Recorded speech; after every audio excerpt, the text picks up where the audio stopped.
दिया दिया कौन है ये? कौन सो रहा है मेरे बेड पे? अरे आप आराम कीजिए, ये मेरे हस्बैंड है। आप आराम कीजिए, मैं इनसे बात करती हूँ। अरे क्या बात कर लेती हूँ। और कौन है ये लड़का जो मेरे बेड पे सो रहा है? ओए तुझे सुनाई नहीं देता? चल उठ उठ, खड़ा हो मेरे बेड से। अरे आप इनको क्यों सुना रहे हैं? जो भी बात करनी है मुझसे कीजिए ना। अरे सुन भी लिया है और अच्छे से समझ भी लिया है। क्या ड्रामा चल रहा है ये? अब समझ में आ रहा है। तुम्हारा ये आशिक है ना?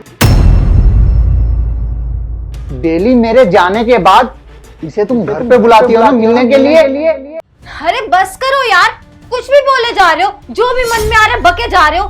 मुझसे पूछा भी है तुमने कि क्या बात है और क्या नहीं? अरे सुनने के लिए बचाए क्या है? सब कुछ अपनी आंखों से देख लिया है मैंने, और आंखों से देखने के बावजूद तुम मुझे झूठा साबित करने पे लगी हुई हो। देखो शिवम, जो भी मन में आया ना बकवास मत करो, समझे? या तो पहले तुम मेरे मुंह से सुन लो कि सच्चाई है क्या, फिर जो मन में बोल लेना। क्या क्या है सच्चाई?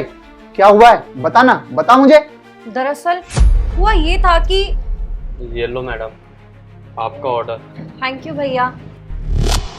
अरे भैया, अरे भैया आपको तो बहुत तेज बुखार है। मैम आप बस पेमेंट दे दीजिए। अरे भैया पेमेंट तो मैं आपको दे दूंगी, लेकिन आप पूरा दिन डिलीवरी कैसे करोगे? आपको इतनी तेज बुखार हो रहा है, बाहर इतनी ज्यादा ठंड है, यहाँ तक कि आपने कोई जैकेट भी नहीं पहन रखी। मैडम आप ये सब बातें छोड़िए, आप पेमेंट दे दीजिए, मुझे ना और भी जगह जाना है। देखिए भैया, आप मेरी माने तो आप थोड़ी देर रेस्ट कर लीजिए, आइए। अरे नहीं मैडम। अरे आइए ना भैया, प्लीज प्लीज आइए।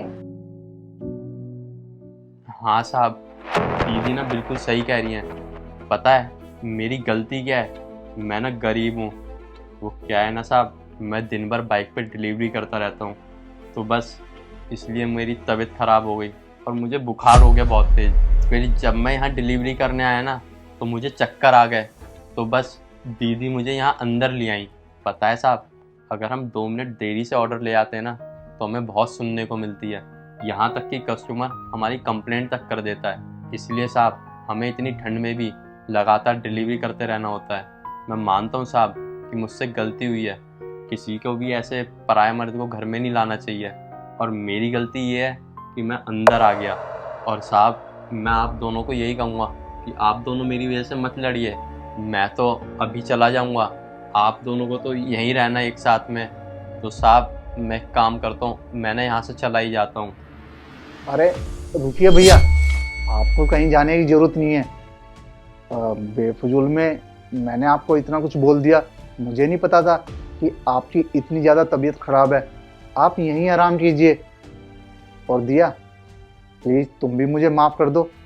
ना जाने मैंने तुम्हें क्या क्या बोल दिया। वो अचानक से मैं दरवाजे खोल के अंदर आया ना, और मैंने तुम्हें ऐसे देखा तो बस। और भैया प्लीज़ आप भी मुझे माफ़ कर दो, जो मैं अंदर आते ही इतना चिल्लाया। मैं समझ सकता हूँ बाहर इतनी ठंड है और आपके पास गर्म कपड़े भी नहीं है पहनने के लिए, फिर भी आप पूरा दिन डिलीवरी करते हो। और अगर डिलीवरी आपसे डिले हो जाए तो सामने वाला आपकी कंप्लेंट कर देता है। और भैया मैं आपकी ना मजबूरी अच्छे से समझता हूँ। अगर आप इतनी ठंड में काम नहीं करेंगे तो आपका परिवार नहीं चल पाएगा। या तो काम देख लो या फिर ठंड। समझ सकता हूँ भैया मैं। हम लोगों का क्या है, हम तो जब घर में होते हैं ना तब भी हीटर चला लेते हैं, और बाहर जाते हैं तो गाड़ी में भी हीटर ऑन कर देते हैं। लेकिन असली ठंड का एहसास तो आप लोग ही करते हैं ना। चाहे सुबह हो या रात, आपको तो बाइक पे ही डिलीवरी देने जाना होता है ना। आप तो ठंड देखकर काम छोड़ नहीं सकते। चाहे जैसे मर्जी हालात हो, आपको तो टाइम पर पहुंचना होता है ना। और भैया जब तक आप बेटर फील ना करो ना, यहीं आराम करो। और दिया तुम भैया के लिए ना 1 कप गर्म चाय बना दो। भैया अगर चाय पियेंगे ना तो बेटर फील करेंगे। और एक काम करना, मेरी अलमारी में से ना जो भी गर्म जैकेट इन्हें आ जाए वो इनको दे देना। ठीक है शिवम, मैं अभी भैया के लिए चाय बना देती हूँ। भैया आप तब तक यहाँ आराम कीजिए।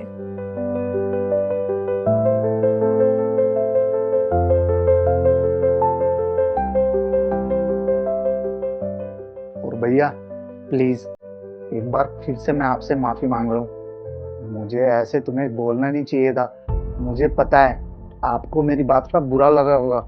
प्लीज, मैं फिर से आपसे माफी मांग रहा हूँ। और हाँ, आप ना आराम करो। अगर आपको किसी भी चीज की जरूरत हो ना तो बता देना। धन्यवाद साहब।